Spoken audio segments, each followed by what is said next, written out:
ونشهد أن محمدا عبده ورسوله أما بعد فقد قال الله تعالى في كلامه المجيد والفرقانه الحميد يا أيها الذين آمنوا اتقوا الله حق تقاته ولا تموتن إلا وأنتم مسلمون وقال رسول الله صلى الله عليه وسلم القرآن حجة لك أو عليك رب اشرح لي صدري ويسر لي أمري واحلل عقدة من لساني يفقه قولي اللهم فقهنا في الدين وعلمنا التأويل اللهم اجعلنا منهم الذين آمنوا وعملوا الصالحات وتواصوا بالحق وتواصوا بالصبر আলহামদুলিল্লাহ যাবতীয় প্রশংসা এবং গুণগান একমাত্র মহিয়ান ও গরিয়ান আল্লাহ পাকের জন্য, যে আল্লাহ রাব্বুল আলামিন আজকে আমাদেরকে এই দ্বীনি মাজলিসে একত্রিত করেছেন, যে আল্লাহ পাক নাজিল করেছেন মহাবিশ্বয় মহাগ্রন্থ আল কোরআনুল কারীম এবং প্রেরণ করেছেন সর্বকালের সর্বশ্রেষ্ঠ মানব মুহাম্মদুর রাসূলুল্লাহ সাল্লাল্লাহু আলাইহি ওয়াসাল্লামকে। আমরা সবাই আল্লাহ পাকের দরবারে শুকরিয়া আদায় করি, বলি আলহামদুলিল্লাহ। দরুদ এবং সালাত বর্ষিত হোক মহান আল্লাহ প্রেরিত সর্বশেষ নবী, চূড়ান্ত নবী, মানবতার মুক্তির দূত মুহাম্মদুর রাসূলুল্লাহ সাল্লাল্লাহু আলাইহি ওয়াসাল্লামের প্রতি আমরা দরুদ শরীফ পড়ি। আল্লাহুম্মা সাল্লি আলা মুহাম্মাদ ওয়া আলা আলি মুহাম্মাদ কামা সাল্লাইতা আলা ইব্রাহিম ওয়া আলা আলি ইব্রাহিম ইন্নাকা হামিদুম মাজিদ। اللهم بارك على محمد وعلى آل محمد كما باركت على إبراهيم وعلى آل إبراهيم إنك حميد مجيد। সম্মানিত উপস্থিতি, পর্দার আড়ালে মা বোনেরা, আপনারা কেমন আছেন? আলহামদুলিল্লাহ। আল্লাহর দরবারে শুকরিয়া জানাই, আল্লাহ পাক আজকে আমাদেরকে এই দ্বীনি মজলিস আসার তৌফিক দান করেছেন, আলহামদুলিল্লাহ। আমরা হয়তো খুব সংক্ষিপ্ত সময় কথা বলবো এবং মহিলাদের জন্য উপকারী হয় এমন কিছু কথা বলার চেষ্টা করব ইনশাআল্লাহ তাআলা। ওয়া মা তাওফীকি ইল্লা বিল্লাহ আলাইহি তাওয়াক্কালতু ওয়া ইলাইহি উনীব।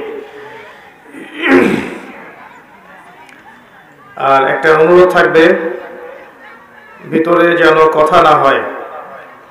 যারা ভিতরে বসে আছেন পর্দার আড়ালে, আপোষে কথাবার্তা বলবেন না, আপোষে গল্পগুজব করবেন না, কথাবার্তা বলবেন না, মোবাইল ফোনে ব্যস্ত থাকবেন না। যেটুকু সময় এসেছেন এখানে আল্লাহর দ্বীনের জন্য উৎসর্গ করেন, ইনশাআল্লাহ নেকি পাবেন। যদি দুনিয়াবি বিষয়ে ব্যস্ত থাকেন তাহলে এখানে আসার ফলশ্রুতিতে নেকির জায়গায় গুনাহ হতে পারে। কারণ যেখানে আল্লাহ এবং তার রাসূলের আলোচনা হয় সেখানে উচ্চ স্বরে কথা বলা জায়েজ নেই। যেখানে আল্লাহ এবং তার রাসূলের আলোচনা হয় সেখানে উচ্চ স্বরে কথাবার্তা বলা জায়েজ নেই। নারী একটা বিস্ময়কর সৃষ্টি আল্লাহ পাকের। নারীরা যদি সঠিক পথে থাকে তাহলে সমাজ বিনির্মাণে পুরুষের পাশে অস্ত্রের মতো কাজ করতে পারে। আবার সেই নারী যদি সমাজে ফিতনার আকার ধারণ করে তাহলে এই সমাজটাকে জাহিলিয়াতে ডোবাতেও সময় নেবে না। নবী করিম সাল্লাল্লাহু আলাইহি ওয়াসাল্লাম একটা হাদিসের মধ্যে বলেছেন যে আমি পুরুষদের জন্য নারীর চাইতে বড় কোনো ফিতনা রেখে যাইনি। আমি পুরুষদের জন্য মহিলাদের চাইতে বড় কোনো ফিতনা রেখে গেলাম না পৃথিবী থেকে। তিনি এটাও বলেছেন একটা হাদিসের মধ্যে যে বনু ইসরাঈল যারা ছিল তাদের সমাজের মধ্যে প্রথম ফিতনা নারীদের মাধ্যমেই সৃষ্টি হয়েছে। তো আমরা একটু নারীদের ইতিহাসটা দেখি এবং কোরআন থেকে আপনাকে কিছু দিক নির্দেশনা দেওয়ার চেষ্টা করছি ইনশাআল্লাহ। সর্বপ্রথম আল্লাহ পাক যে আদম সন্তানকে সৃষ্টি করেছেন তিনি নারী ছিলেন না, তিনি পুরুষ ছিলেন। আল্লাহ রাব্বুল আলামিন সর্বপ্রথম সৃষ্টি করেছেন আদম আলাইহিস সালামকে। এবং আদম আলাইহিস সালাম থেকে আল্লাহ পাক হাওয়া আলাইহিস সালামকে সৃষ্টি করেছেন। তাহলে বুঝতে পারছি আমরা যে নারী পুরুষের একটা অংশ। একটা বর্ণনায় পাওয়া যায় যে আদম আলাইহিস সালামের বুকের বা পাঁজরের হাড় থেকে হাওয়া আলাইহিস সালামকে সৃষ্টি করা হয়েছে। বর্ণনাটা কতটুকু সহিহ কতটুকু যঈফ এটা আমাদের আলোচ্য বিষয় নয়। বিষয়টা হচ্ছে যে মহিলাদেরকে আল্লাহ পাক পুরুষের মধ্য থেকে সৃষ্টি করেছেন। এর উদ্দেশ্য হচ্ছে পুরুষের পথ চলার এই যে সংগ্রাম, এখানে নারীরা সহযোদ্ধা হিসেবে কাজ করবে। নবী সাল্লাল্লাহু আলাইহি ওয়াসাল্লাম এটাও বলেছেন একটা হাদিসে যে তাদেরকে বক্র হাড় দিয়ে তৈরি করা হয়েছে, বাঁকা হাড় দিয়ে। তো এই হাড়টাকে তুমি যদি জোর করতে চাও তাহলে ভেঙে যাবে, জোর করে সোজা করতে চাইলে ভেঙে যাবে, আর ওই অবস্থায় ছেড়ে দিলে হাড় বাঁকাই থেকে যাবে। উত্তম নসিহতের মধ্য দিয়ে, সবরের মধ্য দিয়ে নারীদের সাথে আচরণ করতে বলা হয়েছে, কিন্তু কাজটা অনেক কঠিন। হাওয়া আলাইহিস সালাম আদম আলাইহিস সালামের সহধর্মিণী ছিলেন। আমরা তাদের গল্প থেকে জানতে পারি তারা উভয়ই জান্নাতের সেই নিষিদ্ধ গাছের কাছে চলে গিয়েছিলেন এবং আল্লাহ রাব্বুল আলামিন তাদেরকে জান্নাত থেকে বহিষ্কার করে পৃথিবীতে নামিয়ে দেন। যদিও তাদের তওবা কবুল করেছেন, কিন্তু পৃথিবীতে একটা নির্দিষ্ট সময় তাদেরকে থাকতে হবে। পৃথিবীতে নামিয়ে দিয়ে আল্লাহ পাক যে দিক নির্দেশনা দিয়েছিলেন সেটা হলো যে তোমরা পৃথিবীতে নেমে যাও, ফাইম্মা ইয়াতিয়ান্নাকুম মিন্নি হুদান, পৃথিবীতে তোমাদের কাছে আমার পক্ষ থেকে হেদায়েত আসবে। ফামান তাবিআ হুদায়া ফালা খাউফুন আলাইহিম ওয়ালা হুম ইয়াহজানুন, যারা আমার হেদায়েত মেনে চলবে, আমার পথনির্দেশ মেনে চলবে, আমার কিতাব রাসূল এসব মেনে চলবে, তাদের কোনো ভয় নেই, কোনো দুশ্চিন্তাও নেই। যে জান্নাত থেকে গিয়েছো সেই জান্নাতে ফিরে আসবে ইনশাআল্লাহ তাআলা। শর্তটা কি? আল্লাহ পাক বলেছেন যুগে যুগে আমি তোমাদের কাছে হেদায়েত পাঠাবো, যারা এই হেদায়েত মেনে চলবে তাদের কোনো ভয় নেই, কোনো দুশ্চিন্তা নেই। এর পরিপ্রেক্ষিতে আল্লাহ পাক প্রত্যেক যুগে যুগে আল্লাহর পক্ষ থেকে হেদায়েত পাঠিয়েছেন, আসমানি কিতাব পাঠিয়েছেন, নবী রাসূল পাঠিয়েছেন এবং আমাদেরকে পরীক্ষা করার জন্য আল্লাহ পাক একটা সময় দিয়েছেন 50, 60, 70, 80 বা 100 বছর। এই সময়টুকুর মধ্যে আমরা নারী পুরুষ উভয়েই যদি আল্লাহর হেদায়েত মেনে চলি, আল্লাহর আসমানি কিতাব মেনে চলি, তার নবীর আদর্শ মেনে চলি, ইনশাআল্লাহ তাআলা যেই জান্নাত থেকে এসেছি সেখানে ফিরে যাব ইনশাআল্লাহ। এটা শুধু পুরুষদের জন্য পথনির্দেশ নয়, মহিলাদের জন্যও। তার মানে মহিলাদেরকেও কোরআন এবং সুন্নাহ মেনে চলতে হবে, কারণ কিয়ামত পর্যন্ত কোরআন এবং সুন্নাহর বাইরে শরীয়তের অন্য কোনো উৎস নেই। সত্য মিথ্যা, হক বাতিল, ন্যায় অন্যায়ের অন্য কোনো মানদণ্ড নেই। কিভাবে মানবেন কোরআন এবং সুন্নাহ? এক বাক্য উত্তর হচ্ছে আল কোরআনের 6টা হক আছে, আপনাকে আদায় করতে হবে। বক্তব্যের সব অংশ ভুলে গেলেও এই অংশটুকু মনে রাখার চেষ্টা করবেন। আল কোরআনের 6টা অধিকার আছে যেটা আপনাকে আদায় করতে হবে, আপনি পুরুষ হন বা নারী হন। কিভাবে আদায় করবেন এই চিন্তা ফিকির আপনাকেই করতে হবে। প্রথম হক হচ্ছে আপনাকে কোরআন তেলাওয়াত করা শিখতে হবে। আল কোরআন বিশুদ্ধ করে তেলাওয়াত করা অবশ্যই নিজের উপর ওয়াজিব করে নিতে হবে এবং নিয়মিত কমপক্ষে 1 পারা করে পড়ার চেষ্টা করবেন। আরও চেষ্টা করবেন কোরআনের কিছু কিছু অংশ মুখস্থ করার জন্য, যেমন সূরা বাকারার প্রথমের দিকের আয়াতগুলো, আয়াতুল কুরসি, সূরা বাকারার শেষের আয়াতগুলো, সূরা আলী ইমরানের কিছু আয়াত, সূরা মুলক, সূরা ইয়াসিন, সূরা কাহফের প্রথম 10 আয়াত, শেষ 10 আয়াত, সূরা ওয়াকিয়া, সূরা আর রহমান, সূরা ফালাক, নাস, ইখলাস, কাফিরুন বা সূরাতুল লাহব, নাসর, ইখলাস, মাউন, ফিল, দুহা, এই যে সূরাগুলো আছে যেগুলো সহজে মুখস্থ করা যায়, এরকম কিছু অংশ অবশ্যই মুখস্থ করার চেষ্টা করতে হবে প্রত্যেকের উপরেই। কারণ যে হৃদয়ে বা কলিজার ভিতরে কোরআন থাকে না, এটা একটা শূন্য ঘরের মতো, যে ঘরের মধ্যে কোনো ফার্নিচার নাই, কোনো পিলার নাই, কিছুই নাই, উজাড় ঘর। একটা শূন্য ঘরে থাকতে কি আপনার ভালো লাগে? কখনো লাগে না। তো কোরআন মুখস্থ করার চেষ্টা করবেন, এটা আমার নাসিহাত। এটাও কোরআনের একটা হক। আপনি যতটুকু মুখস্থ করবেন, কিয়ামতের মাঠে আল্লাহ পাক আপনাকে বলবেন অতটুকু তেলাওয়াত করতে থাকো এবং জান্নাতে তোমার স্তরে উত্তীর্ণ হতে থাকো। তুমি যেখানে তোমার তেলাওয়াত শেষ করবে সেখানে জান্নাতে তোমাকে রাখা হবে। তো আপনি যদি 1000 আয়াত তেলাওয়াত মুখস্থ করতে পারেন, আশা করা যায় জান্নাতে আপনার বাড়িটা হবে 1000 তলা। নিঃসন্দেহে এটা একটা বিশাল প্রাপ্তি, তাই না? তো কোরআন তিলাওয়াতের সাথে সাথে নিয়মিত এক পারা করে পড়বেন, চেষ্টা করবেন, এবং কোরআনের কিছু অংশ অবশ্যই অবশ্যই মুখস্থ করার চেষ্টা করবেন। এর জন্য যদি সারাটা জীবন বিলিয়ে দেয়া লাগে, একটু মাদ্রাসায় যেতে হয়, টিচার বাসায় নিয়ে আসতে হয়, বা ব্যাচ আকারে পড়তে হয়, বা মহিলা শিক্ষিকার কাছে যেতে হয়, আপনারা যাবেন। কারণ দুনিয়া থেকে সবাইকে চলে যেতে হবে। আর যখন আমরা চলে যাব, দুনিয়ার এই ভোগ বিলাস, চাকচিক্য, বাড়ি গাড়ি, টাকা কড়ি, স্বামী সন্তান কেউ আমাদের সাথে যাবে না। শুধু আল্লাহ আপনার সাথে ছিলেন, আছেন, থাকবেন। তার নবীর আদর্শ ছিল, আছে, থাকবে। তার কিতাব ছিল, আছে, থাকবে। আমলে সালেহ থাকবে ইনশাআল্লাহ তাআলা। বিচক্ষণ সেই ব্যক্তি, যে ব্যক্তি দুনিয়ার ফিতনায় না পড়ে পরকালের জন্য প্রস্তুতি গ্রহণ করেছে।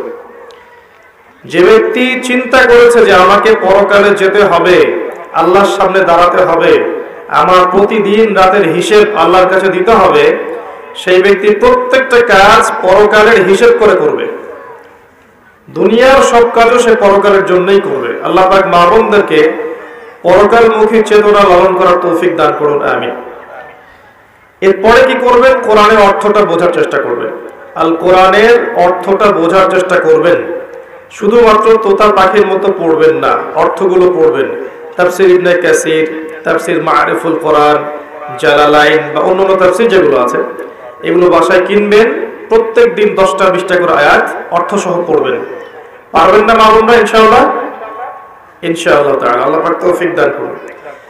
এরপর কি করবেন? আল কোরআনের হকের মধ্যে আছে আদেশ মেনে চলবেন। কোরআনে যে আদেশগুলো আল্লাহ পাক করেছেন, এগুলো মানার চেষ্টা করবেন। যেমন আল্লাহ পাক তাওহীদের উপর থাকতে বলেছেন, সুন্নতের উপর থাকতে বলেছেন, পর্দা করতে বলেছেন, নামাজ 5 ওয়াক্ত পড়তে বলেছেন, অর্থ সম্পদ থাকলে যাকাত দিতে বলেছেন, দান সাদাকা করতে বলেছেন, রমাদান মাসে রোজা রাখতে বলেছেন, সামর্থ্য হলে হজ উমরা করতে বলেছেন। এগুলো করবেন। যেগুলো কোরআনের আদেশ সেগুলো পালন করবেন। একই সাথে কোরআনের যে নিষেধগুলো আছে এগুলোকেও ছেড়ে দিবেন। শুধু আদেশগুলো মানবেন, নিষেধ বর্জন করবেন না, এমন আদর্শ লালন করবেন না।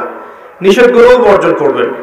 যেমন শিরক করবেন না, বেদাতি কোনো আমলের লিপ্ত হবেন না, সুন্নতের খেলাফ কিছু করবেন না, হারাম খাবেন না, বেপরদায় চলবেন না, মিথ্যা বলবেন না, প্রতারণা করবেন না, গীবত করবেন না, চগলখড়ি করবেন না, ব্যভিচার করবেন না, ইত্যাদি যে কথাগুলো আছে কোরআনে নিষেধ, এগুলো অবশ্যই বর্জন করতে হবে। যারা শুধু আদেশ মানে নিষেধ বর্জন করে না, তাদের শাস্তি সম্পর্কে আল্লাহ পাক কোরআনে কি বলেছেন শুনুন। সূরা বাকারার 85 এবং 86 নম্বর আয়াতে আল্লাহ পাক বলেছেন, আফাতুমিনুনা বিবা'দিল কিতাবি ওয়া তাকফুরুনা বিবা'দ। তবে কি তোমরা কোরআনের কিছু অংশ মানো আর কিছু অংশকে মানো না? আল্লাহ প্রশ্ন করছেন আপনাকে, তবে কি তোমরা কোরআনের কিছু অংশকে মানো এবং কিছু অংশকে মানো না? মানে যেগুলো আদেশ সেগুলো মানছেন, নিষেধগুলো বর্জন করছেন না, বা যেগুলো সহজ সেগুলো করছেন, কঠিনগুলো করছেন না। এমন যদি আদর্শ থাকে, আকীদা থাকে, আল্লাহ বলেন ফামা জাযাউ মান ইয়াফআলু যালিক ইল্লা খিজিয়ুন ফিল হায়াতিদ দুনিয়া। যারা কোরআনের কিছু অংশ মানবে, কিছু অংশ মানবে না, তাদের জাযা হচ্ছে এই দুনিয়ার জীবনেই আমি তাদেরকে লাঞ্ছিত করে দিব। নাউযুবিল্লাহ। ইয়াউমাল কিয়ামাহ ইউরাদ্দুনা ইলা আশাদ্দিল আযাব। আর কিয়ামতের মাঠে আমি এই মানুষদেরকে সবচেয়ে যন্ত্রণাদায়ক শাস্তি প্রদান করব, যারা কোরআনের কিছু মানে কিছু মানে না। ধরেন নামাজ পড়ে আবার সুদও খায়, আবার যাকাতও দেয়, এদিকে ঘুষও খায়, আবার ধরেন যে মাশাআল্লাহ তাহাজ্জুদ গোজার, এদিকে বেপরদায় চলে। এদিকে মাশাআল্লাহ তাসবিহ তাহলিল করছে, কোরআন তেলাওয়াত করছে, সারাদিন মানুষের গীবত করে বেড়াচ্ছে। এদিকে মাশাআল্লাহ দেখবেন দান সাদাকা অনেক করছে, আবার এদিকে হিন্দি সিরিয়াল, স্টার জলসা, জি বাংলা, পর্নোগ্রাফি, হারাম মুভিজ এগুলোতে ব্যস্ত আছে। মানে এক কথায় কিছু কিছু মানে আর কিছু কিছু মানে না। এমন আদর্শ যারা লালন করবে এদের শাস্তি হচ্ছে দুনিয়াতে আল্লাহ পাক লাঞ্ছিত করে দিবেন, আউযুবিল্লাহ। আর পরকালে মর্মান্তিক শাস্তি মানে জাহান্নামে আল্লাহ পাক জ্বালাবেন। আর জাহান্নামের কথা মনে পড়লেই কিন্তু একটা হাদিস মনে পড়ে যায়। নবী সাল্লাল্লাহু আলাইহি ওয়াসাল্লাম মেরাজের রাতে গিয়েছিলেন। মেরাজের রাতে আল্লাহ পাক তাকে জান্নাত জাহান্নাম দুটোই দেখিয়েছেন, দেখেন নাই? দেখিয়েছেন। যখন তিনি জাহান্নাম দেখেছেন, সেখানে জাহান্নামের প্রহরী একজন ফেরেশতাকে দেখেছেন। খুব ভালো করে শোনেন প্রিয় মা বোনেরা, জাহান্নামের প্রহরী ফেরেশতাকে নবীজি দেখেছেন। আর জাহান্নামে 19 জন প্রহরী ফেরেশতা আছে, মাত্র 19 জন মেইন কমান্ডার। আর বাকি যে কত মালায়েকা আছে আল্লাহ ভালো জানেন। আলাইহা 19 আল্লাহ তাআলা বলেছেন, ওয়া মা ইয়ালামু জুনুদা রাব্বিকা ইল্লা হু। তো সেই কমান্ডারদের মধ্যে একজন, যার নাম হচ্ছে মালিক। সূরা যুখরুফের মধ্যে তার নাম উল্লেখ করা আছে, তার নাম মালিক। এই ফেরেশতাকে দেখে নবী সাল্লাল্লাহু আলাইহি ওয়াসাল্লাম বিস্মিত হয়ে গিয়েছিলেন, কারণ তার মুখের মধ্যে হাসি ছিল না। তিনি বললেন জিবরাইল আলাইহিস সালামকে, হে জিবরাইল, এই ব্যক্তিকে, এই ফেরেশতাকে, ব্যক্তি নয়, এই ফেরেশতাকে যে কখনো হাসে না। জিবরাইল আলাইহিস সালাম বললেন, এর নাম হচ্ছে মালিক। আল্লাহ পাক তাকে জাহান্নামের প্রহরী হিসেবে সৃষ্টি করেছেন। জাহান্নাম সৃষ্টি হওয়া থেকে নিয়ে আজ পর্যন্ত সে কখনো হাসেনি, নাউযুবিল্লাহ। চিন্তা করতে পারছেন? কোনোদিনও হাসে নাই, কারণ জাহান্নামের আযাব দেখতে দেখতে দেখতে দেখতে তার মুখের হাসি উঠে গেছে। জাহান্নামে যারা যাবে তাদের মুখে কি হাসি থাকবে? নবী সাল্লাল্লাহু আলাইহি ওয়াসাল্লাম অনুমতি নিয়ে জাহান্নামে উকি দেওয়ার পারমিশন আল্লাহ পাক তাকে দিয়েছিলেন। তিনি উকি দিয়ে যা দেখেছেন, প্রিয় মা বোনেরা ভালো করে শুনুন। নবী করিম সাল্লাল্লাহু আলাইহি ওয়াসাল্লাম বলেছেন যে আমি জাহান্নাম দেখেছি এবং দেখেছি সেখানকার বেশিরভাগ অধিবাসী হচ্ছে নারী জাতি। ইন্না লিল্লাহি ওয়া ইন্না ইলাইহি রাজিউন। মনে করবেন না যে আল্লাহ পাক মেয়েদের প্রতি জুলুম করতে পারেন। নিঃসন্দেহে আল্লাহ পাক কারোর প্রতি জুলুম করবেন না। ইন্নাল্লাহা লা ইয়াজলিমু মিসকালা যাররা। আল্লাহ পাক যাররা পরিমাণও জুলুম কারোর প্রতি করেন না। তার মানে যারা জাহান্নামে যাবে তার উপযুক্ত হয়েই যাবে ইনশাআল্লাহ তাআলা। আরেকটা বিষয় হচ্ছে, এই হাদিসটা শেষ জামানার মহিলাদের জন্য খাস। জাহান্নামের অধিকাংশ অধিবাসী যে নারী জাতি হবে, এটা অন্য উম্মার নয়, এই উম্মতের, উম্মতে মুহাম্মাদের। তার মানে আপনাকে বুঝতে হবে, উম্মতে মুহাম্মাদির মেয়েদের সাথে এমন কিছু হবে সমাজে, রাষ্ট্রে, বিশ্বে, যে তারা জান্নাতের পথে চলতে পারবে না, তারা জাহান্নামের পথে যেতে বাধ্য হবে। এবার চিন্তা করেন, বিগত 100 বছরে এই নারী জাতির সাথে কি হয়েছে আসলে। 100 বছর আগের মহিলাদের দিকে তাকাবেন, দেখবেন মাশাআল্লাহ পর্দার পূর্ণ তারা পালন করতেন। তারা বিনা প্রয়োজনে বাইরে বের হতেন না, বের হলেও মাহরাম ছাড়া বের হতেন। তারা স্মার্টফোন এত বেশি চালাতেন না, ইউটিউবে সময় দিতেন না, সিরিয়াল দেখতেন না, এত বেশি গীবত করতেন না, এত বেশি তহমত করতেন না, এত বেশি পতিতালয় ছিল না, এত বেহায়াপনা ছিল না। এই নারী পুরুষের পোশাক পরে রাস্তায় হাঁটতো না। আর নারীরা সম অধিকারের নামে সমস্ত জায়গায় পুরুষের পাশে ফ্রি মিক্সিং এ বসে যেত না। 100 বছর আগে এই সংস্কৃতি ছিল না। 100-200 বছর থেকে দেখবেন নারী পুরুষ আর পুরুষ নারীর কোনো পার্থক্য নাই। মেয়ে ছেলের পোশাক পরছে, ছেলে মেয়ের পোশাক পরছে। মেয়েরা শহরে জিন্সের প্যান্ট আর গেঞ্জি পরে ঘুরছে। পার্লার গুলোতে মেয়েদের দৌরত্ব দেখবেন, রাস্তাঘাটে মেয়ের দৌরত্ব, বাজারে মেয়েদের দৌরত্ব, যেখানে তাকাবেন সেখানে নারী, পর্দার কোনো বালাই নাই। স্কুল, কলেজ, বিশ্ববিদ্যালয়ে দেখবেন নারী পুরুষের কোনো পার্থক্য নাই। ফ্রি মিক্সিং, ছেলে মেয়ে খোলামেলা মেলামেশা করছে এবং ব্যাপক জেনা ছড়াচ্ছে, ব্যাপক ধর্ষণ হচ্ছে, সংসার ভেঙে যাচ্ছে, পরকীয়া হচ্ছে, দুনিয়ার সিরিয়াল নিয়ে তারা ব্যস্ত হয়ে আছে। এবং এর পাশাপাশি কতটুকু আল্লাহকে সময় দিচ্ছে আপনারাই ভালো জানেন। এর পাশাপাশি উল্টা দিকে নাই কোরআনের আলো, নাই মাদ্রাসায় পড়াশোনা, না আছে তাদের তালিম, না আছে তাদের পিছনে মেহনত, না আছে এই মেয়েদেরকে আপনার দিনের পথে নিয়ে আসার কোনো প্রচেষ্টা, না আছে 5 ওয়াক্ত সালাত, না পরিবারের পর্দা, না ইসলামী অনুশাসন, না সংস্কৃতি, এগুলো উঠে গেছে। এর ফলশ্রুতিতে বিগত 100 বছর আপনি দেখবেন নারীরা জাহান্নামে যাওয়ার উপযুক্ত হয়েছে বলেই আল্লাহ রাসূল সাল্লাল্লাহু আলাইহি ওয়াসাল্লাম দেখে এসেছেন যে কিয়ামতের মাঠে এবং জাহান্নামের এই গহ্বরের মধ্যে নারীদের সংখ্যা হবে বেশি। তাছাড়াও আরো কারণ আছে, পুরুষদের তুলনায় মেয়েদের সংখ্যা বেশি, এটা একটা কারণ যে মেয়েরা জাহান্নামে বেশি যাবে। আর এক শ্রেণীর মানুষ জাহান্নামে বেশি যাবে, তারা হচ্ছে উদ্ধত এবং অহংকারী। যারা উদ্ধত এবং অহংকারী, এই মানসিকতা, এদেরকে দিয়ে আল্লাহ পাক জাহান্নাম পূর্ণ করবেন। প্রিয় মা ও বোনেরা, জাহান্নামের শাস্তির কয়েকটা বর্ণনা শোনাচ্ছি। নবী সাল্লাল্লাহু আলাইহি ওয়াসাল্লাম দেখে এসেছেন এক শ্রেণীর মানুষ, তাদেরকে রক্তের নদীতে ফেলে মাথা ফাটিয়ে দেয়া হচ্ছে। নবী জিজ্ঞাসা করলেন, এরা কারা? জিবরাইল আলাইহিস সালাম বললেন, এরা হচ্ছে আপনার উম্মতের সেই সব ব্যক্তি যারা ছিল সুদখোর। সুদের মধ্য দিয়ে তারা গরিবের রক্ত চুষে খেয়েছে, এই কারণে ওদেরকে রক্তের নদীতে ফেলে মাথা ফাটিয়ে দেয়া হচ্ছে। যে ব্যক্তি সুদ খাবে, যে সুদ দিবে, যে সুদের সাক্ষী থাকবে এবং সুদের কথা লিখে রাখবে, 4 শ্রেণীর মানুষকে আল্লাহ রাসূল সাল্লাল্লাহু আলাইহি ওয়াসাল্লাম সমানভাবে অভিশাপ করেছেন। আমরা আশা করব আপনারা সুদ খাবেন না, পরিবারের কর্তাকে সুদের দিকে উদ্বুদ্ধ করবেন না এবং সুদী সমিতির মধ্যে নাম লেখাবেন না। আল্লাহ পাক বোঝার তৌফিক দান করুন। তিনি দেখে এসেছেন এক শ্রেণীর মানুষকে সামনে ভালো গোশত দেওয়া হয়েছে, পাশে নোংরা পচা গোশত দেওয়া হয়েছে। তারা ভালো গোশত খাচ্ছে না, পচা গোশতগুলো খাচ্ছে।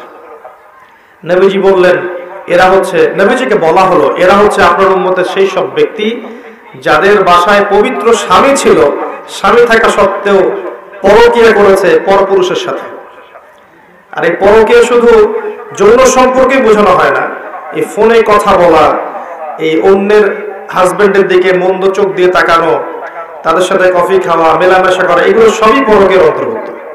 শুধুমাত্র বিছানায় যৌন সম্পর্কটাই পরকীয়া নয়, চোখের, মনের, কথার, কানের সমস্ত জেলাই পরকীয়ার অন্তর্ভুক্ত। আমরা মা বোনদেরকে সতর্ক থাকার অনুরোধ করব। এরপর তাদেরকে এই শাস্তি দেওয়া হচ্ছে যাদের ঘরে পবিত্র স্ত্রী ছিল কিন্তু তারপরেও তারা পরনারীর সাথে সম্পর্ক স্থাপন করেছিল, তাদের উভয়কে শাস্তি দেওয়া হচ্ছে।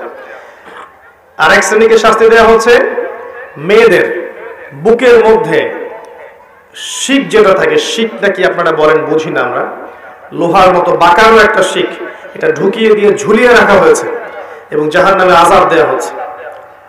এরা ছিল আপনার উম্মতের সেই সব ব্যক্তি যারা ওই সব নারী ছিল যারা ব্যভিচার করেছে বা জিনা করত। জিনার এই পথ পুরুষদের মাধ্যমে যতটা না উন্মুক্ত হয়, নারীদের মাধ্যমে তার চেয়ে বেশি উন্মুক্ত হয়। যখন সমাজের বেশিরভাগ মেয়েরা বেপরদায় ঘোরাফেরা করবে, তখন সমাজের মধ্যে জিনা বাড়বেই, ব্যভিচার বাড়বেই, ধর্ষণ বাড়বেই, পরকীয়া বাড়বেই এবং সমাজের যে একটা নূরানি কাঠামো থাকে, রুহানি কাঠামো থাকে, আল্লাহ প্রদত্ত, এটা থাকবে না, ভেঙে যাবে।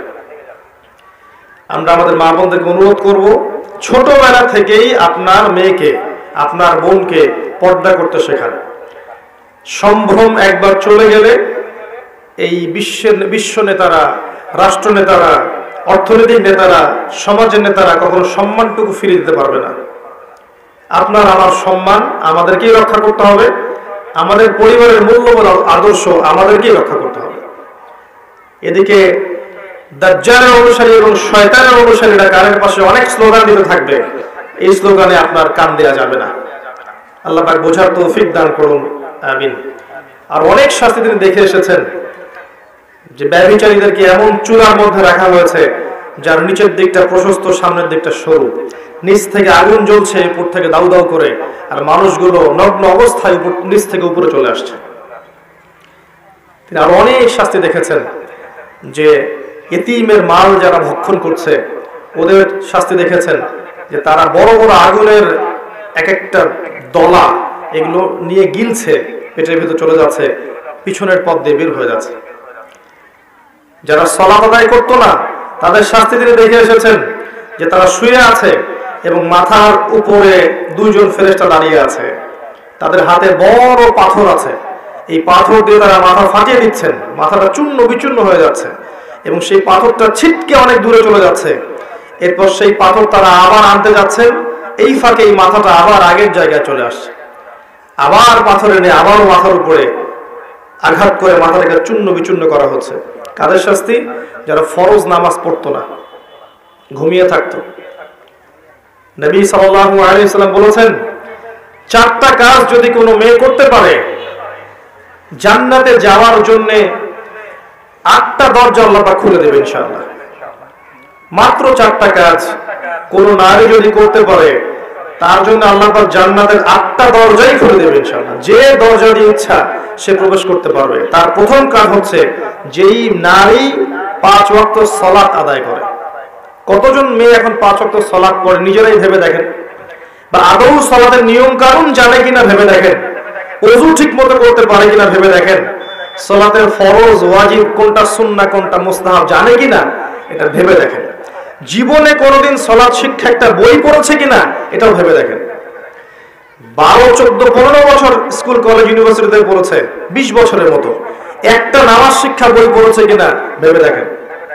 এই মেয়ে কি বিনা হিসেবে জান্নাতে যাবে? 8টা দরজা খুলে দেওয়া হবে? দ্বিতীয় কাজ বলেছেন নবী সাল্লাল্লাহু আলাইহি ওয়াসাল্লাম, যেই নারী 5 ওয়াক্ত সালাত আদায় করে এবং রমজান মাসে রোজা রাখে। রমজান মাস কি সেটাই তো জানে না এখন। রমজান মাস মানে ওর কাছে মনে হয় ঈদ করার মৌসুম, জামা কেনার মৌসুম, নতুন নতুন জামা আসবে, এগুলো কিনবো, ফ্যাশন করব, বিউটি পার্লার যাবো, মেকআপ করব, ঢ্যাং ঢ্যাং করে ঈদের দিন রাস্তায় ঘুরবো, এটাই হচ্ছে রমজানের বৈশিষ্ট্য তাদের কাছে মনে হয়। অথচ রমজান আসলে আয়েশা রাদিয়াল্লাহু আনহা চোখের পানি ঝেড়ে দিয়ে সিজদায় পড়ে থাকতেন, জায়নামাজে পড়ে থাকতেন। এমনকি নবী সাল্লাল্লাহু আলাইহি ওয়াসাল্লামের সঙ্গ দেখা যেত কোনো কোনো ক্ষেত্রে পাওয়া সম্ভব হতো না। আমাদের নবীজি তখন আল্লাহর ধ্যানে এবং ইবাদতে বেশি ব্যস্ত থাকতেন। কোথায় সেই মেয়েরা এখন রমজান মাসে 30টা রোজা রাখবে, পাশাপাশি তাহাজ্জুদে দাঁড়িয়ে, কিয়ামুল লাইলে দাঁড়িয়ে, তারাবির সালাতে দাঁড়িয়ে আল্লাহর সামনে চোখের পানি ঝাড়বে। চোখ দিয়ে পানি ঝরা তো একটা সৌভাগ্য, আল্লাহর স্মরণে চোখ দিয়ে পানি আসা একটা সৌভাগ্য, যেটা আল্লাহ পাক সবাইকে দেন না। যেই চোখ দিয়ে সারাদিন জি বাংলা জলসা দেখছেন, পরপুরুষকে দেখছেন, অবাস্তব এইসব কাহিনীর সাথে বাস্তবতার কোনো সম্পর্ক নাই। শিরকি মুশরিকি আকীদা, কুফরি আকীদা এগুলো শিখছেন, ওদের সংস্কৃতি শিখছেন, ওদের রং ঢং শিখছেন, ওদের মতো করে কথা বলছেন, ওদের মতো করে শাড়ি পরছেন, ওদের মতো করে খাচ্ছেন, উঠছেন, বসছেন। এই চোখ দিয়ে আল্লাহর পানি বের হবে কখনো?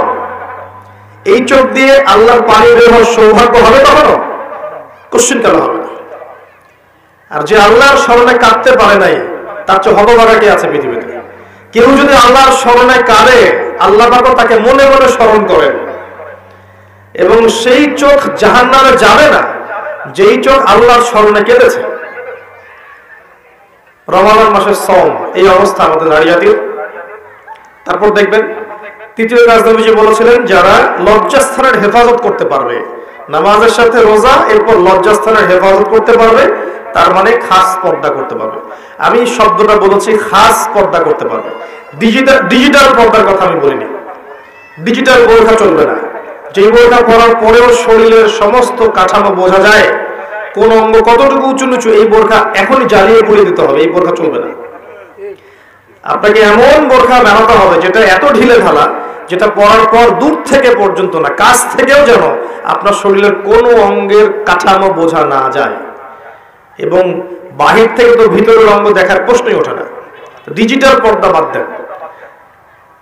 তারপরে পর্দা বলতে শুধু এটাই নয়, কথার পর্দা আছে, চাহনির পর্দা আছে, হাঁটার পর্দা আছে, কথাবার্তার পর্দা আছে, চোখের পর্দা আছে, মনের পর্দা আছে। এই সমস্ত বিষয়গুলো না আসা পর্যন্ত পর্দা পরিপূর্ণ হয় না। যদি খাস পর্দা করে আপনার মেয়েটা কফি হাউসে বসে তার বয়ফ্রেন্ডের সাথে কফি খায়, এই পর্দার কি কোনো দাম আছে? এটা হচ্ছে ঘরের জানালা বন্ধ করে দরজা খুলে দেওয়ার মতো পাপ। এই বোকামি কেউ করবে? শুধুমাত্র পোশাকটাই পর্দা নয়, মনের পর্দা আছে, চলনে বলনে পর্দা আছে, কথায় পর্দা আছে, চোখের পর্দা আছে। শোনেন, সূরাতুল কাসাসের মধ্যে আল্লাহ রাব্বুল আলামিন সালামের একটা গল্প উল্লেখ করেছেন, ঘটনা, যে মুসা আলাইহিস সালাম যখন শুআইব আলাইহিস সালামের কওমের মধ্যে গেলেন, সেখানে তিনি একা ছিলেন, কারণ তিনি মার্ডার কেসের আসামি হয়ে গেছেন। ফিরআউন তাকে ধাওয়া করছে, তার দলবল। তিনি চলে গেছেন মাদিয়ানে, সেখানে গিয়ে বসে আছেন। দেখছেন দুইজন মেয়ে পানি নিতে এসেছে, কিন্তু মেয়েদের যেহেতু শক্তি কম, অন্য মানুষরা তাদেরকে পানি নিতে বাধা দিচ্ছে। ওরা আগে আগে নিচ্ছে, মেয়েরা দাঁড়িয়ে আছে অসহায়ের মতো। মুসা আলাইহিস সালামের শক্তি ছিল, সাহস ছিল এবং অত্যন্ত ব্যক্তিত্ব সম্পন্ন একজন মানুষ ছিলেন। তিনি গিয়ে নিজে ওই মেয়ে দুটোর যে বালতি পানি, এগুলো নিয়ে নিজে গিয়ে পানি নিয়ে মেয়েদেরকে দিলেন, উপকার করলেন। এবার এই মেয়ে দুটো বাসায় চলে গেল। এদিকে মুসা আলাইহিস সালাম একটা গাছের নিচে বসে আছে। বসে তিনি আল্লাহর কাছে দোয়া করছেন, রব্বি ইন্নী বিমা আনজালতা ইলাইয়া মিন খায়রিন ফাকির। আল্লাহ, তুমি আমার প্রতি যে নিয়ামত দিবে, এর জন্য আমি ফকির হয়ে বসে আছি। ফকির হয়ে বসে আছে, কারণ তার তখন বাড়ি নাই, থাকার জায়গা নাই, খাওয়ার কোনো ব্যবস্থা নাই। তিনি তো পালিয়ে এসেছেন মিশর থেকে। তখন ওই দুই মেয়ের একজন মেয়ে হেঁটে হেঁটে আসলো। আল্লাহ রাব্বুল আলামিন ওই মেয়েটার হেঁটে হেঁটে আসার যে স্টাইল, সেটাও কোরআনের মধ্যে বলেছেন। এত সূক্ষ্ম কোরআন আমরা বুঝি না। তিনি বলেছেন আল্লাহ পাক যে মেয়েটা লাজুক ভঙ্গিতে হেঁটে মুসার কাছে আসলো। কি ভঙ্গিতে? লাজুক ভঙ্গিতে হেঁটে মুসার কাছে আসলো। এসে বলল, আমার বাবা আপনাকে বাসায় ডেকেছেন। তার বাবার নাম শুআইব আলাইহিস সালাম। এই যে মেয়েটা লাজুক ভঙ্গিতে হেঁটে এসেছে, এই কথাটা কোরআনে আছে। তার মানে মেয়েদের হাঁটার মধ্যে একটা আদর্শ আল্লাহ দিয়েছেন। এখনকার এই জেনারেশনের হাঁটা কি লাজুক ভঙ্গিতে? এদের হাঁটা দেখলে শত শত না লক্ষ লক্ষ যুবক জেনায় লিপ্ত হয়ে যাচ্ছে হাঁটা দেখে। এই হাঁটা, চলাফেরা, পোশাক আশাক, এই ফ্রি মিক্সিং, বন্ধু বান্ধবী এই সংস্কৃতি, এই যে চাচাতো ভাই কাজিন এই সংস্কৃতি, চাচাতো ভাই চাচাতো বোন, খালাতো ভাই খালাতো বোন, এই ফ্রি মিক্সিং সংস্কৃতি। তারপর ইউনিভার্সিটিতে যাবে, নোট এক্সচেঞ্জ করা, কফি খাওয়া, তারপরে জেনা করা, বিছানায় যাওয়া, ব্রেকআপ হয়ে যাওয়া, এই সংস্কৃতি। চাকরি ক্ষেত্রে যাবে, সেখানে দেখবেন আপনার পাশে বসে আছে একজন নারী, মাশাআল্লাহ ফর্মাল ড্রেসে। আপনি ইমান রক্ষা করতে পারবেন? আপনি যাবেন, ব্যাংকে যাবেন, পলিটিক্যাল সেক্টরে যাবেন, গার্মেন্টস সেক্টরে যাবেন, আপনি কমার্শিয়াল সেক্টরে যাবেন, মার্কেটে যাবেন, যেখানেই যাবেন দেখবেন একদম ছয়লা, ছেলে মেয়ে ফ্রি মিক্সিং এর ছয়লা। আর কোথায় সে আয়াত, ওই মেয়েটা লাজুক ভঙ্গিতে হেঁটে আসলো। সুবহানাল্লাহ। কোথায় কোরআন আর কোথায় বাস্তবতা? কোথায় কোরআন কোথায় বাস্তবতা? দেখছেন, ওই মেয়েটার সাথে আল্লাহ রাব্বুল আলামিন এই মুসা আলাইহিস সালামের বিয়ে দিলেন। পরে তিনি তাকে বিয়ে করেছেন এবং 8 বছর শুআইব আলাইহিস সালামের ফার্মে চাকরি করেছেন মুসা আলাইহিস সালাম। তার মানে একজন ব্যক্তিত্ব সম্পন্ন পুরুষ একজন ব্যক্তিত্ব সম্পন্ন মেয়েও পায়। আর যে নারীর কোনো ব্যক্তিত্বই নাই, ওই নারী কি কোনো ব্যক্তিত্ব সম্পন্ন পুরুষ গ্রহণ করবে? করবে না। তো এইরকম বেপর্দা এবং বেহায়াপনায় যে নারীরা আছে, এরা কখনো ইমানদার, প্রকৃত ইমানদার, মুত্তাকি, পরহেজগার স্বামী খুঁজে পাবে না। আর যখন আপনি পাবেন না এমন স্বামী, তখন আপনার জীবনটা হবে জাহান্নাম। দেখবেন আপনি যেমন মানসিকতার, স্বামীও দেখবেন মাশাআল্লাহ আপনাকে দেখে বাইরে 3টা 4টা 5টা প্রেম করে বেড়াচ্ছে। আর কিফাউন কিরাম, আল্লাহ পাক যেটা বলেছেন, মানে ইকুয়ালি ডিলড হবে। আপনি যেমন হবেন আপনার স্বামী তেমনই হবে, আপনি যেমন হবেন আপনার স্ত্রীও তেমনই হবে। বিয়ের সময়, বিয়ের পরে চেঞ্জ হতে পারে। হয়তো দুইজন হেদায়েতের উপর ছিল, বিয়ের পরে একজন পথভ্রষ্ট হয়ে গেছে, হতে পারে। বা দুইজন পথভ্রষ্ট ছিল, বিয়ের পরে হেদায়েতের উপর আসছে, হতে পারে। কিন্তু একজন ব্যভিচারী পুরুষ ব্যভিচারী নারীর জন্য, আর মুত্তাকি পুরুষ মুত্তাকি নারীর জন্য। এটাই হচ্ছে আল্লাহ পাকের হিসাব। তো আমি জাহান্নাম বলতে গিয়ে এতদূর পর্যন্ত এসেছি। নবী সাল্লাল্লাহু আলাইহি ওয়াসাল্লাম যেটা বলেছেন, জাহান্নাম মানেই নারী আর নারী। তার মানে শেষ জামানার মেয়েদের সাথে এমন কিছু হবে যার ফলশ্রুতিতে আপনারা আর জান্নাতের পথে চলতে পারবেন না। আমি বলে দিচ্ছি এটা কি হয়েছে। শেষ জামানায় মেয়েদের সাথে ফেমিনিস্ট রেভলিউশন নামে একটা বিপ্লব হয়েছে, যে মেয়ে ছেলের কোনো পার্থক্য নাই, সবাই সমান, আপনি আর পর্দার বালাই নাই, আপনি পুরুষের সাথে কাঁধে কাঁধ মিলে যেখানে ইচ্ছা সেখানে ঘুরবেন। এই যে ফেমিনিস্ট রেভলিউশন, এর ফলশ্রুতিতে আপনি আপনার তাওহীদ হারিয়েছেন, সুন্নত হারিয়েছেন, নবীর আদর্শ হারিয়েছেন, পর্দা হারিয়েছেন, সম্মান হারিয়েছেন, ইজ্জত হারিয়েছেন, আল্লাহর ওই নুরানি খাতা থেকে নাম কাটা পড়ে গেছে।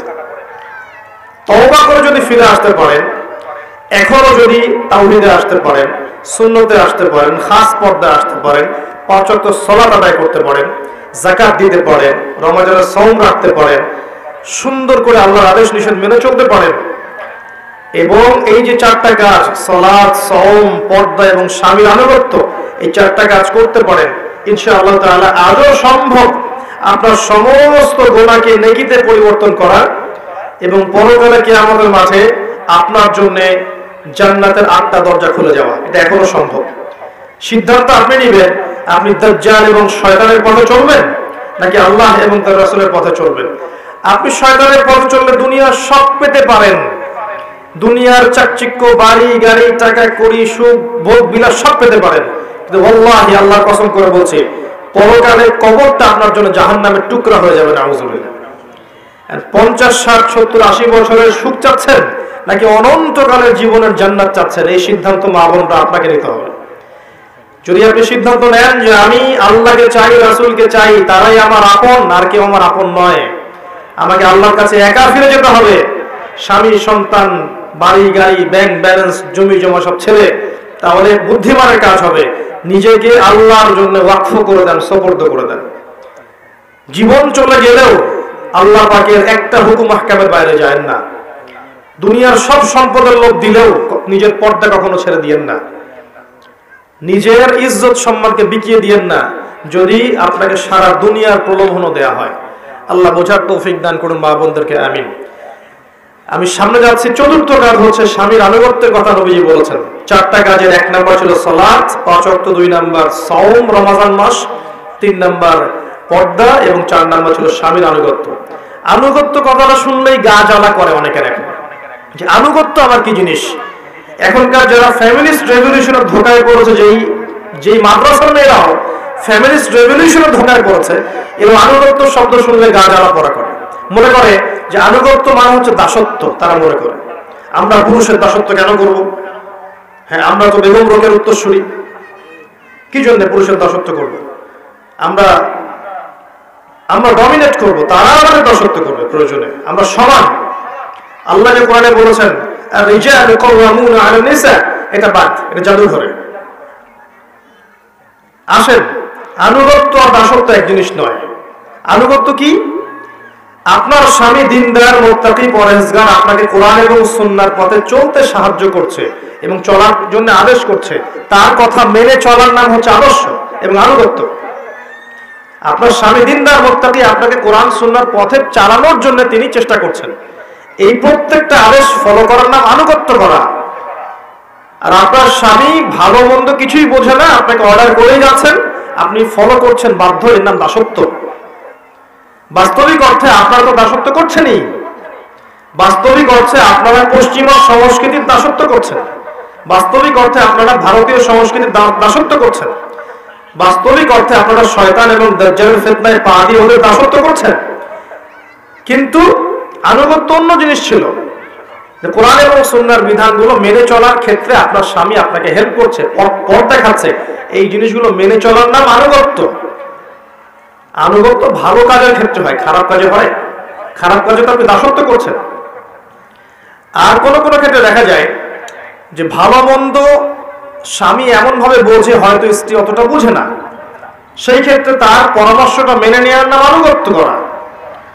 কোন কোন ক্ষেত্রে সমাজে এবং সংসারে, স্পেশালি পরিবারে এবং সংসারে শান্তি শৃঙ্খলা বজায় রাখার জন্য চুপ থাকার অভ্যাস করতে হয়, নীরব থাকার অভ্যাস করতে হয়, মেনে নেওয়ার মানসিকতা তৈরি করতে হয়, যাতে করে সংসারটা ঠিক থাকে, পরিবারটা ঠিক থাকে, পরিবারের পরিবেশটা সুশৃঙ্খল থাকে।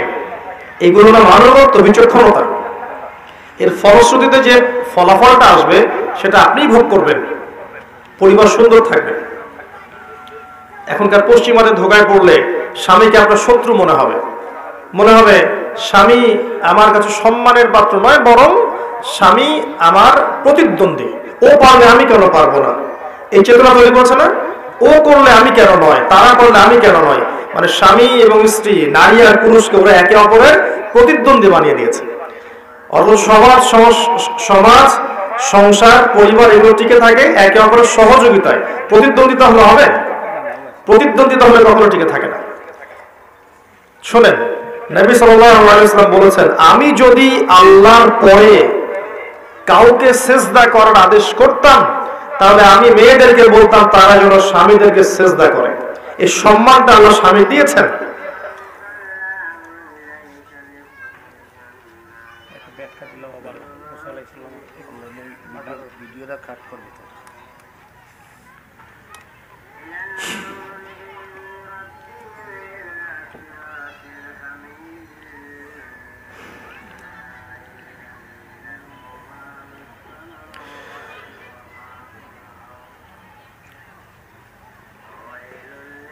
প্রিয় মা বোনেরা, 4টা কাজের কথা বলেছিলাম।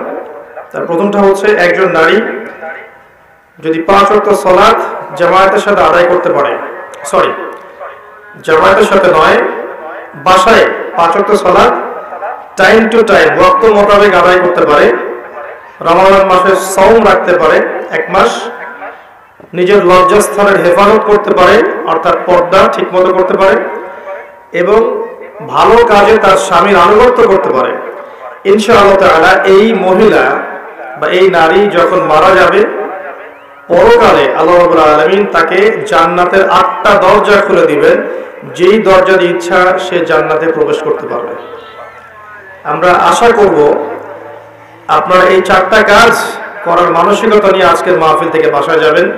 আজকের পর থেকে কোনোদিনও যেন নামাজ ছুটে না যায়, নামাজ কাজা না হয়, নামাজ থেকে আপনাকে কি গাফেল করতে না পারে। সমস্ত কাজ পরে, আগে সালাত।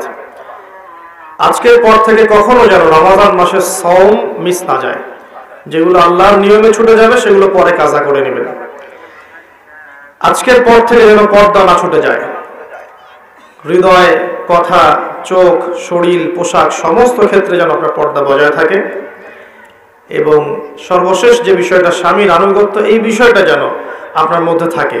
স্বামী আপনার মহব্বতের, স্বামী আপনার ভালোবাসার মানুষ, স্বামী আপনার প্রতিদ্বন্দ্বী নয়, আপনার সহযোগী। আপনার সমস্ত বিষয়ের গার্ডিয়ানশিপ এখন স্বামীর হাতে। স্বামী যে বিষয়গুলো পছন্দ করেন সেগুলোর মধ্যে ফোকাস করবেন, যেগুলো পছন্দ করেন না সেগুলো তার সামনে করবেন না। যে ভালো কাজগুলো স্বামী আপনাকে করতে বলবেন সেগুলো অবশ্যই করবেন। তবে আল্লাহ এবং তার রাসূলের বিরুদ্ধে যদি স্বামী কিছু করতে বলে, আপনি কখনোই স্বামীর আনুগত্য করবেন না, এই দাসত্ব করবেন না। তাই বলে তার সাথে ঝগড়া বাঁধাবেন না, পরিবারকে অস্থিতিশীল করবেন না। বুঝিয়ে স্বামীকে হেদায়েতের পথে আনার চেষ্টা করবেন। বেশি থেকে বেশি স্বামীর জন্য দোয়া করবেন। এই কথাগুলো মেনে চলার চেষ্টা করেন। এবং আপনার সন্তান, ছেলে হোক আর মেয়ে হোক, আপনাদের ছোট ছোট ভাই বোন, সন্তান সন্ততি যারা আছে, এদের সবাইকে ছোট্টবেলা থেকেই কোরআনের পথে নিয়ে আসেন, ইসলামের পথে নিয়ে আসেন, পর্দা শেখান, ইসলামিক নৈতিকতা শেখান। আস্তে আস্তে বড় করে তোলেন। দেখবেন ইনশাল্লাহ আপনি আমি একদিন থাকবো না, আমাদের এই প্রজন্ম ইনশাল্লাহ পরবর্তীতে থাকবে। এই প্রজন্মের হাতেই ইনশাল্লাহ দেখবেন আল্লাহ পাক ইসলামের বিজয়ের পতাকা তুলে দেবে ইনশাআল্লাহ তাআলা। আমি আর কয়েকটা কথা বলে আপনার জন্য শেষ করতে চাচ্ছি। এই অংশটুকু একটু মনোযোগ দিয়ে শুনুন, 5 থেকে 10 মিনিট। আল্লাহ রাব্বুল আলামিন কোরআনে এবং সুন্নায় আপনার জন্য প্রচুর হেদায়েত দিয়েছেন। আমি যদি আসলে আরো একটা দিন সময় পেতাম আপনাদের লেকচারের জন্য স্টাডি করার, আমি 1 থেকে 1.5 ঘন্টা শুধুমাত্র আপনাদের ব্যাপারে কোরআন এবং সুন্নায় যতগুলো আয়াত এবং হাদিস এসেছে সেগুলো আমি আপনার সামনে বলতে পারতাম। আমার সফরের ক্লান্তিজনিত কারণ এবং সময় সংকুল না হওয়ার কারণে আমি সেই 1.5 ঘন্টার লেকচারটা এখন দিতে পারছি না। ইনশাআল্লাহ ভবিষ্যতে শুধুমাত্র মহিলাদের জন্য আলাদা একটা খুতবা বা মাহফিল থাকবে, সেখানে পুরো বিষয়গুলো আমি তোলার চেষ্টা করবো ইনশাআল্লাহ। আল্লাহ তৌফিক দান করুন। তবে আমি চিস্টগুলো এখন বলছি আপনাকে। আল কোরআনের প্রথম সূরা সূরা বাকারা। এই সূরা বাকারার মধ্যে যে নবীর ঘটনাকে কেন্দ্র করে এর নাম সূরা বাকারা হয়েছে, তার নাম নবী মুসা আলাইহিস সালাম। কথা ঠিক আছে?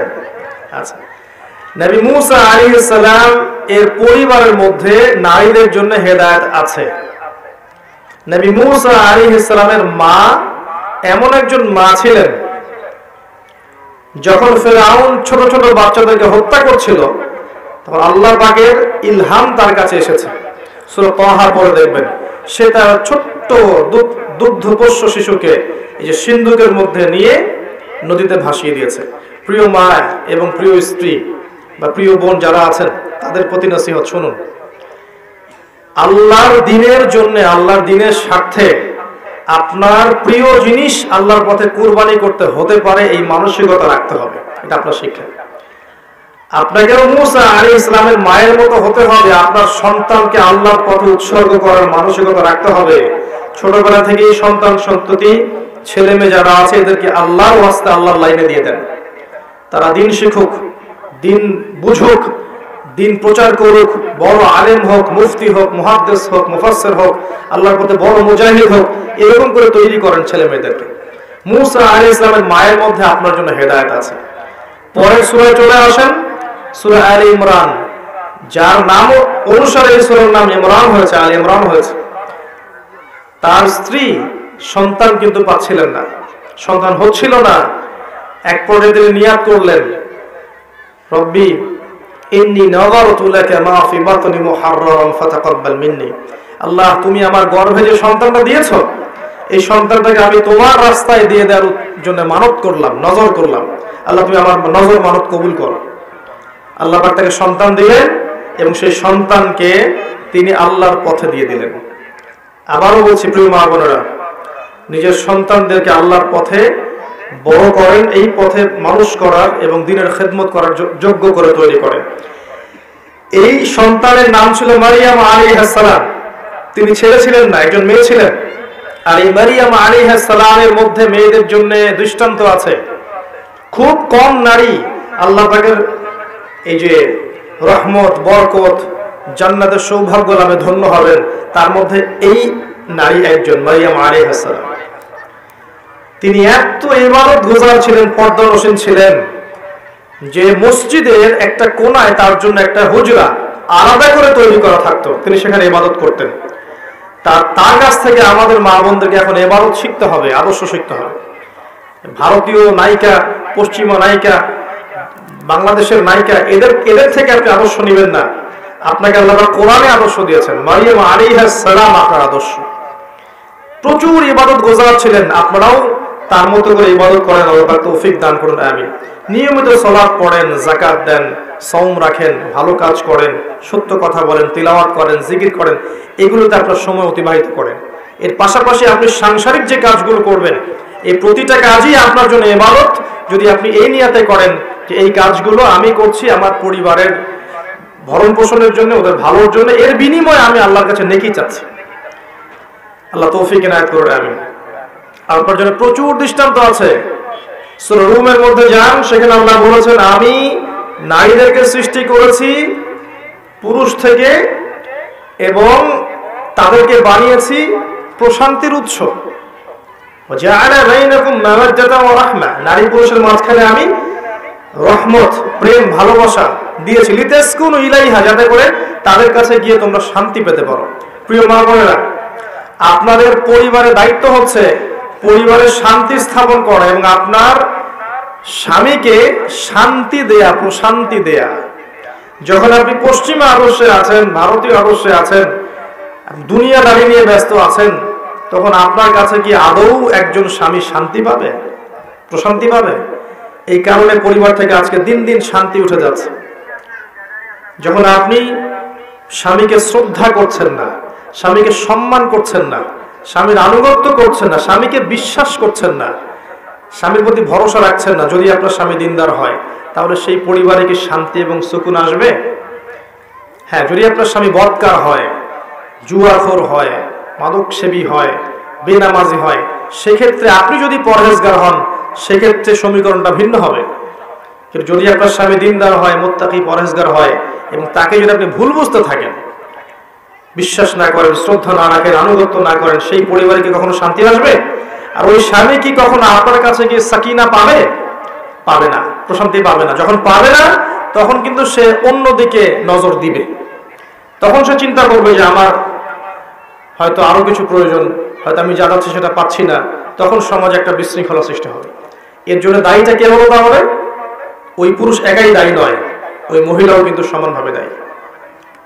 তো আপনাকে সৃষ্টি করা হয়েছে যাতে করে আপনি পরিবারকে শান্তি দিতে পারেন, একজন আদর্শ মায়ের রোল প্লে করতে পারেন, একজন আদর্শ বোনের রোল প্লে করতে পারেন, একজন আদর্শ স্ত্রীর রোল প্লে করতে পারেন। এগুলো না হলে পরকালের মাঠে যদি পরিবার বর্গ, স্পেশালি স্বামী আপনার বিরুদ্ধে সাক্ষী দেয়, আপনার জন্য পুলসিরাত পার হওয়া কঠিন আছে। একইভাবে একজন স্ত্রী যদি স্বামীর পক্ষে সাক্ষী না দেয় যে স্বামীর চরিত্র ভালো ছিল, তাহলে ওই স্বামীরও পুলসিরাত পার হওয়া কঠিন আছে। তো এই বিষয়গুলো আমাদেরকে বুঝতে হবে। এগুলোর অভাবে আজকে পরিবারগুলো ভেঙে যাচ্ছে, ডিভোর্স বাড়ছে, ভুল বোঝাবুঝি বাড়ছে, ঝগড়াঝাড়ি বাড়ছে, ব্যভিচার বাড়ছে, পরকীয়া বাড়ছে, জেনা বাড়ছে, ধর্ষণ বাড়ছে, এগুলো বাড়ছে। সামাজিক কাঠামো ভেঙে যাচ্ছে। ছোট ছোট মেয়েরা এবং ছেলেরা যখন পরিবারে বড় হয়ে উঠছে, দেখছে যে পরিবারের কাঠামো ভালো না, স্বামী স্ত্রীর মতো সম্পর্ক ভালো না, পিতা মাতার মতো সম্পর্ক ভালো না, ওরাও দেখবেন বিক্ষিপ্ত একটা মানসিকতা নিয়ে বড় হয়ে উঠবে। সমস্যাগুলো কিন্তু এই জায়গাগুলোতে। পরিবার ইসলাম আনতে পারছি না আমরা। আপনার জন্য আরো অনেক দৃষ্টান্ত আছে কোরআনের মধ্যে এবং হাদিসের মধ্যে। আমি আজকে একটা বলে শেষ করছি, শোনেন। লূত আলাইহিস সালামের স্ত্রী একজন কাফের ছিলেন, নূহ আলাইহিস সালামের স্ত্রী একজন কাফের ছিলেন। এখানে শিক্ষা কি আপনার জন্য? আপনার ভিতরে যদি ঈমান না থাকে, আপনার বংশ, টাকা পয়সা, সৌন্দর্য, প্রতিপত্তি, ব্যাংক ব্যালেন্স কোনো কিছু আপনাকে বাঁচাতে পারবে না পরকালে জাহান্নাম থেকে। নবীর স্ত্রী হওয়া সত্ত্বেও আল্লাহ পাক সূরা তাহরিমের মধ্যে বলেছেন, নবীর স্ত্রী হওয়া সত্ত্বেও লূতের স্ত্রী এবং নূহের স্ত্রী তারা জাহান্নামে যাচ্ছে। নাউযুবিল্লাহ। নবীর স্ত্রী হওয়া সত্ত্বেও, সেখানে আমরা তো কিছুই না। তাই ঈমান, আমল, তাকওয়া এটাই সর্বোচ্চ অগ্রাধিকার দিবেন। আপনার রং, বংশ, পরিবার, আপনার ব্যাংক ব্যালেন্স, সৌন্দর্য, এগুলোর কোনো মূল্য আল্লাহর কাছে নাই। ঈমান, আমল, তাকওয়া এগুলোই পরকালে যাবে। অনেক এক্সাম্পল আপনার জন্য কোরআন এবং হাদিসে আছে। ওই যে খাদিজা রাদিয়াল্লাহু আনহার কাছে যান, নবী সাল্লাল্লাহু আলাইহি ওয়াসাল্লাম যখন ওহীপ্রাপ্ত এসেছেন, খাদিজা রাদিয়াল্লাহু আনহা তাকে সাপোর্ট দিয়েছেন। তিনি বলেছেন, লাকাদ খাশিতু আলা নাফসি, আমি আমার নিজের নফসের উপর ভয় পাচ্ছি। আর খাদিজা রাদিয়াল্লাহু আনহা তাকে অভয় দিচ্ছেন, আপনার কোনো ভয় নেই, আপনি একজন ভালো মানুষ, আপনি এতিমের দেখাশোনা করেন, বিধবার খোঁজ নেন, আপনি মিসকিনের পাশে দাঁড়ান, আপনি অসহায়ের সেবা করেন, আল্লাহ আপনার কোনো ক্ষতি করতে পারে না। এই যে একজন স্ত্রীর ভূমিকা দেখেন, একজন স্ত্রীর ভূমিকা হবে তার স্বামীকে আল্লাহর পথে চলতে সাহায্য করা, তাকে বুস্ট আপ করা পেছন থেকে। আর সেই স্ত্রী যদি তাকে আল্লাহর পথে চলতে বাধা দেয়, প্রতিবন্ধকতা সৃষ্টি করে, পরিবেশ নষ্ট করে ফেলে, তাহলে এই স্ত্রী কি আসলেই সেই নেকার স্ত্রী? তো দাঁড়ি, আপনার বোরখা বা ডিগ্রি সার্টিফিকেট সব নয়, আপনার কাজটা মূল্যবান। কি করছেন আপনি সমাজে এবং কি করছেন আপনি পরিবারে? খাদিজা রাদিয়াল্লাহু আনহার ভূমিকায় থাকলে আপনি আপনার স্বামীকে সারাটা জীবন দিনের পথে চলতে হেল্প করবেন, তার মানসিক অবস্থা ভালো রাখবেন, তাকে পড়াশোনা করতে দিবেন, তাকে সে সমস্যায় পড়লে, বিচলিত হলে, হতাশ হলে তাকে সাপোর্ট দিবেন, পিছন থেকে তাকে হেল্প করবেন। এটা আপনার ভূমিকা। আর এখানে যদি দেখা যায় স্বামী দুনিয়ার বিভিন্ন ফিতনা ফাসাদ ফেস করে বাসায় আসছে, আসার পরে আপনি উল্টা আরো 10টা পেইন তাকে নেওয়া শুরু করলেন, এই স্বামীকে ঠান্ডা মাথায় দিনের কাজ করতে পারবে? সম্ভব না। এগুলো বোঝা উচিত আমাদের মা বোনদেরকে। আদর্শ নারী হতে হলে এগুলো বুঝতে হবে।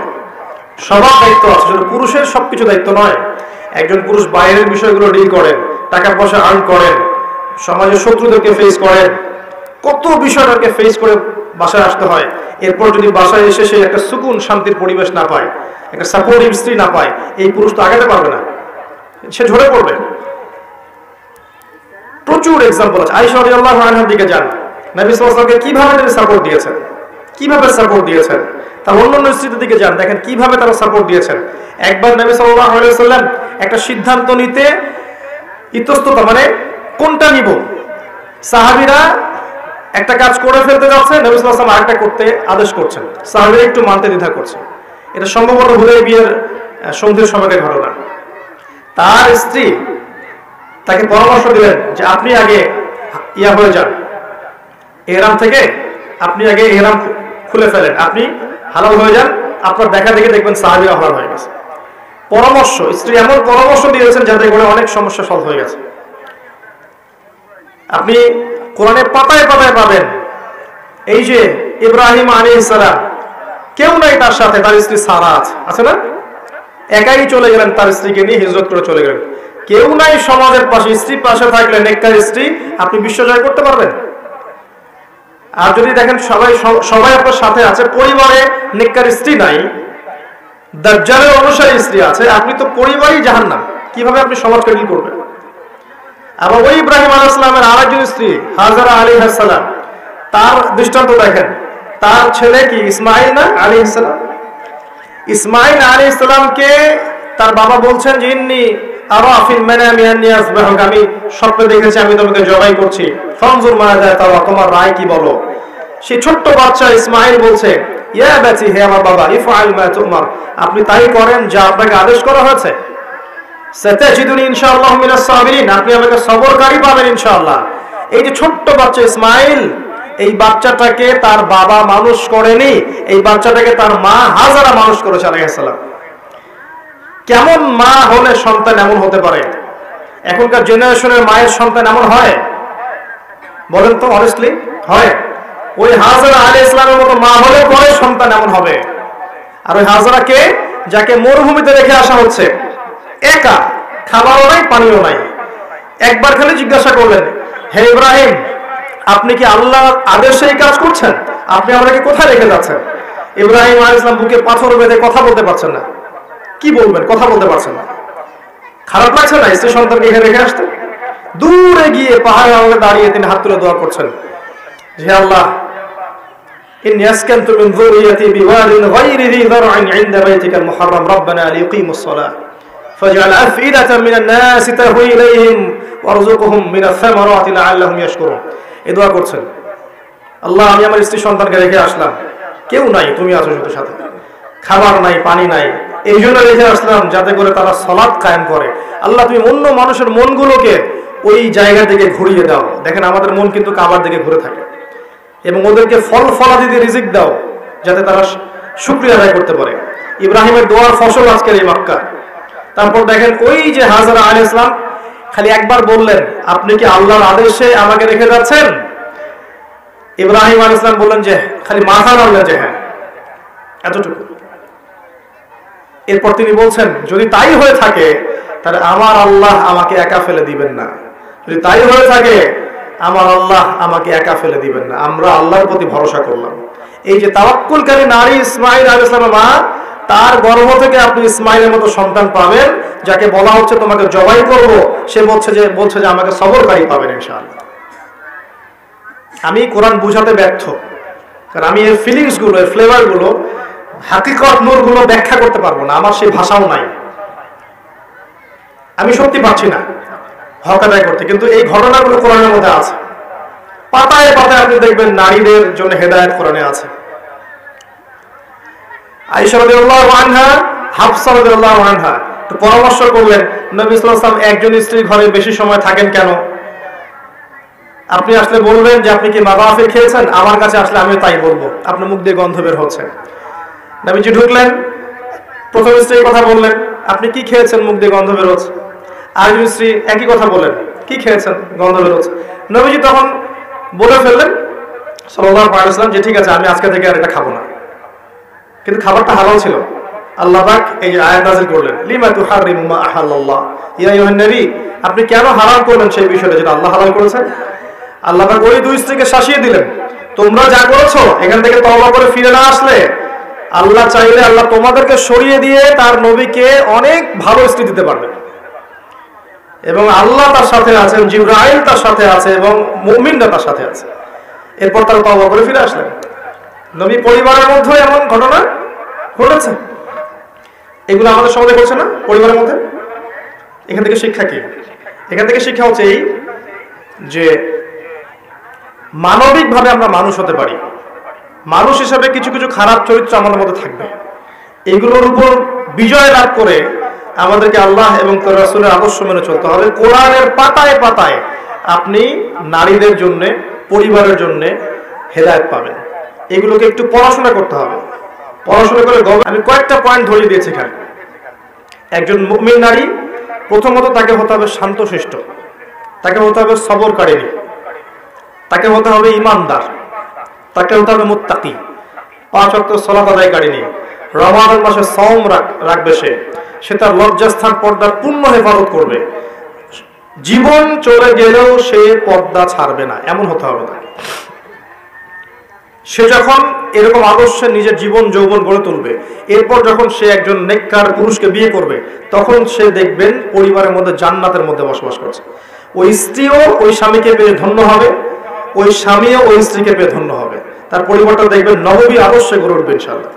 ওই পরিবারের বাচ্চা কাচ্চা যারা গড়ে উঠবে, বেড়ে উঠবে, এরা দেখবেন আগামীতে এই উম্মার জন্য সত্যিকারের মুজাহিদ রূপে গড়ে উঠবে ইনশাআল্লাহ।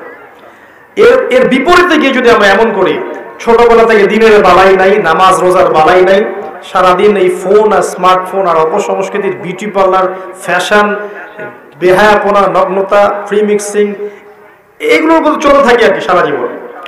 এই নারীরা যখন বড় হবে, জীবন যৌবন পার করবে, বেনামাজি, রোজা রাখে না, পর্দার বালাই নাই, ইসলামের বেসিক জিনিস জানে না, কিছুই জানে না, এই নারীগুলোকে যখন আপনি ঘরে ঘরে নেবেন বিয়ে করে করে, তখন প্রতিটা পরিবার হবে জাহান্নামের টুকরা এক একটা। এবং এরাও দেখবেন সেই স্বামী পাবে না যে স্বামী মুত্তাকি, পরেজগার, ইমানদার, এই স্বামীও তারা পাবে না। এরা ওই স্বামী পাবে যারা দুনিয়াদার, যারা মদখোর, জুয়াখোর, এদিকে জেনা করছে, ব্যবচার করছে। এভাবে আস্তে আস্তে আস্তে আস্তে সমাজটা কাঠামো ভেঙে যাবে। পরবর্তী প্রজন্ম যারা আসবে এরাও দেখবেন ওই আদর্শই গড়ে উঠতেছে, এরাও আর ভালো হবে না। তাই আগামীর কল্যাণ যদি আমরা চাই, পরকালে মুক্তি চাই, দুনিয়াতে কল্যাণ চাই, সফলতা চাই, কোরআন এবং সুন্নাহর আলোকে আমাদের মা বোনদেরকে, একই সাথে আমাদের পুরুষদেরকেও এমন আদর্শে গড়ে তুলতে হবে এবং গড়ে উঠতে হবে যে আদর্শগুলো কোরআন এবং সুন্নাহ কেন্দ্রিক, যেখানে কোরআনের পাতায় পাতায় হেদায়েত আছে, সুন্নতের পাতায় পাতায় হেদায়েত আছে। আল্লাহ পাক মেয়েদেরকে, স্পেশালি নারীদের সম্পর্কিত সমস্ত আয়াতগুলো পড়ার তৌফিক দান করুন, নারীদের সম্পর্কিত সমস্ত হাদিসগুলো পড়ার তৌফিক দান করুন। সময় সংক্ষিপ্ততার কারণে আমি আরো অনেক কিছু বলতে চেয়েছিলাম, হয়তো এখন সময় হলো না। ইনশাআল্লাহ আগামীতে আল্লাহ চাইলে অন্য কোনো লেকচারে, অন্য কোনো মাহফিলে বা খুতবায় ফেমিনিস্ট রেভলিউশন বিষয়ে আমি কথা বলবো ইনশাআল্লাহ। মেয়েরা কি কি কারণে জাহান্নামের পথে হাঁটছে এগুলো ব্যাখ্যা করার চেষ্টা করবো ইনশাআল্লাহ। একই সাথে মেয়েদের উপর কি জুলুম হচ্ছে এগুলো ব্যাখ্যা করার চেষ্টা করবো ইনশাআল্লাহ। এগুলো থেকে আল্লাহ রাব্বুল আলামিন আমাদের নারীদেরকে হেফাজত করুন, আমাদের পরিবারের কর্তাদেরকে আল্লাহ পাক বুঝদান করুন। আমি একটা কথা বলে শেষ করছি, পরিবারের যিনি স্বামী থাকবেন, পিতা থাকবেন, ভাই থাকবেন, তাদেরও দায়িত্ব হচ্ছে নারীদের হেফাজত করা, তাদের সম্মানের হেফাজত করা, তাদের দ্বীনি শিক্ষা নিশ্চিত করা, তাদের পর্দা নিশ্চিত করা, তাদেরকে দিনের পথে উৎসাহিত করা এবং দিনের পথে চলতে হেল্প করা, এবং সবরের সাথে শান্তশিষ্ট থেকে মেয়েদেরকে বোঝানোর চেষ্টা করা, তাদের প্রতি অন্যায় অত্যাচার না করে ঠান্ডা মাথায় বোঝানোর চেষ্টা করা। যদি বোঝাতে বোঝাতে ক্লান্ত হয়ে যান যে আর কোনোভাবেই কাজ হচ্ছে না, তখন আপনি ওই যে মন্দের ভালো একটা সিদ্ধান্ত আছে ওটাকে ছেড়ে দেন, ছেড়ে দিয়ে নতুন একজন নেককার স্ত্রী নিয়ে সংসার করতে থাকেন। আল্লাহ পাক আপনাদেরকে বোঝার তৌফিক দান করুন, আমিন। পরকালকে সর্বোচ্চ গুরুত্ব দিয়ে আল্লাহ পাক আমাদের দুনিয়ার জীবনটা কাটানোর তৌফিক এনায়েত করুন, আমিন। আমি আমার মা বোনদের জন্য খাস করে দোয়া করছি, আল্লাহ পাক আপনাদের প্রত্যেককে খাস পর্দায় থাকার তৌফিক দান করুন, 5 ওয়াক্ত নামাজ পড়ার তৌফিক দান করুন, আপনার রমজানের রোজা রাখার তৌফিক দান করুন, খাস পর্দা করার তৌফিক দান করুন। দাজ্জাল এবং শয়তান এবং ফ্যামিলিস্টদের ধোঁকা থেকে আল্লাহ পাক আপনাদেরকে হেফাজত করুন, নিজের ভালো নিজেদেরকে বোঝার তৌফিক দান করুন। আপনাদের পরিবারগুলোর মধ্যে আল্লাহ শান্তি, হেদায়েত, রহমত নাজিল করুন। আপনারা যেন ইসমাঈল আলাইহিস সালামের মায়ের মতো হতে পারেন, খাদিজা, আয়েশা, মারিয়াম আলাইহিস সালাম তাদের মতো হতে পারেন। আল্লাহ পাক এই তৌফিক আপনাদেরকে লাভে ধন্য করুন, আমিন। আকুলু কওলি হাযা আস্তাগফিরুল্লাহ লি ওয়া লাকুম ওয়া লিসাইরিল মুসলিমিন। বারাকাল্লাহু লানা ওয়া লাকুম বিল আয়াতিল হাকীম। ইন্নাহু তাআলা জাওয়াদুন কারীম ওয়া রাউফুর রহিম। একটা প্রশ্ন আছে, মুসা আলাইহিস সালামের মার্ডারের পিছনে ব্যাখ্যা দিন, কারণ ঝগড়া মিটাতে অ্যাক্সিডেন্টে মারা গেছে। জি, নবী মুসা আলাইহিস সালাম দেখছিলেন দুইজন ব্যক্তির মাঝে ঝগড়া হচ্ছে। একজন ব্যক্তি ছিল বনু ইসরাইলের, আর একজন ছিল ফেরাউনের, ঠিক আছে?